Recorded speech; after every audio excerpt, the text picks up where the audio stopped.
Hey everybody, it's Angie from Trips with Angie. I'm a travel agent that loves sharing her travels all over the world, especially on cruises, to all-inclusive resorts, and on escorted tours. This is the last video in a 6-video series all about my epic 6-week trip to Asia.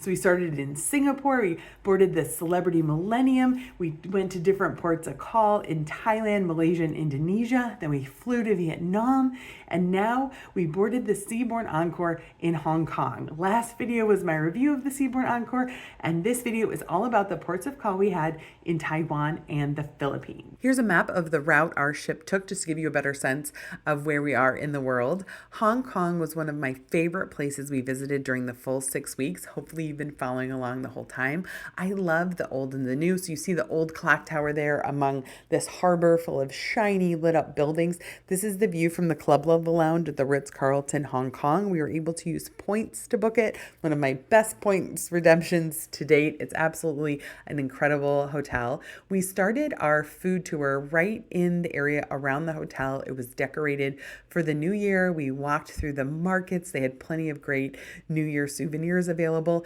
And this restaurant was so interesting. It was newer, but they designed it to look old. We tried the chicken feet, the sticky rice, and the dumplings, and they were all very, very good. We headed to a temple that was built into rock when the harbor came up further. We rode the Hong Kong tram called the Ding Ding. It gets a little crowded in there, but don't worry, the trams come very quickly. That was the one right behind us. We absolutely loved all the incredible food stands. Some of these are Michelin starred. This roast goose was one of the best things we ate of the entire 6 weeks.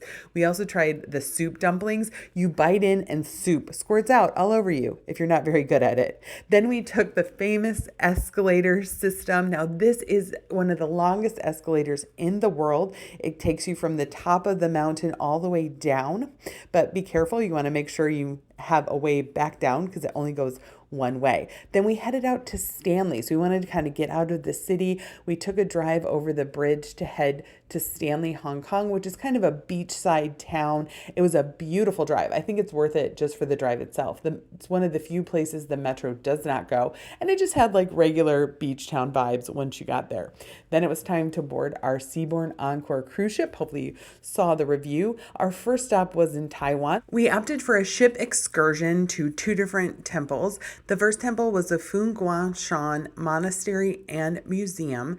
This is a Buddhist monastery and museum with several temples inside.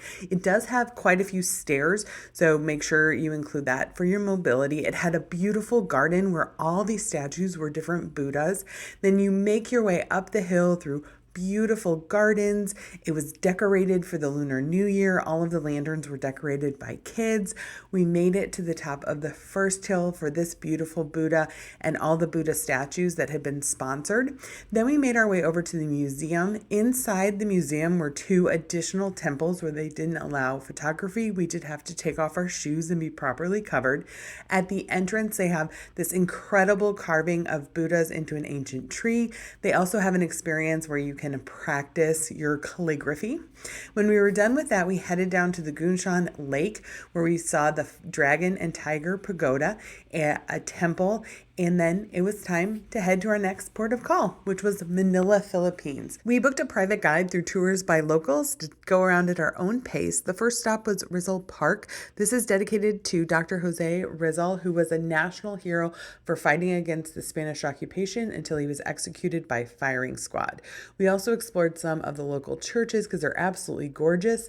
We headed to Chinatown to try some of the treats. This was a delicious shrimp dumpling. And then we headed to the Intramuros area and Fort Santiago. These were the barracks, and then this was the main gate to enter the fort during the Spanish occupation. They have kept some of the areas to show the damage done during the war.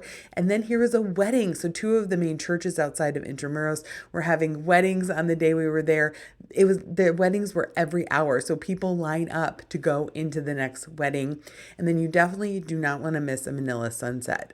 The next port of call was Boracay. So this is known for absolutely gorgeous water and gorgeous beaches. We took the tender, you can see the ship there in the background, to the shore. And then we just ended up hanging out right at the beach by the port, though there is a much prettier beach just a 20-minute drive away. It was really fun on this day because they brought some of the Filipino beer on board. Corone was one of our favorite days. We took a ship excursion here and we were greeted by a marching band, which is so much fun. I love cruising through Asia because you get these incredible greetings. We got on an outrigger junk boat and headed out towards the Twin Lagoon. So the Twin Lagoon is really interesting because it has two temperatures of water. The water at the top is cold and the water underneath is warm. You enter by swimming or climbing over this little area. So tide was low, so we could swim underneath. Otherwise, you have to take the ladder over. Our second stop was a beautiful beach area. So here you can see the outrigger type of boats we were on, and it had a gorgeous beach. You could snorkel, relax in the shade. They had beers and snacks available. And then we headed to go snorkeling. And this was some of the best snorkeling I've done because the reef was still alive. So it was a wonderful water temperature. We got to really go around and see some great fish and coral. And then the captain made us all little roses. Our next port of call was Puerto Princesa, and we opted for another ship excursion to explore some of the beaches.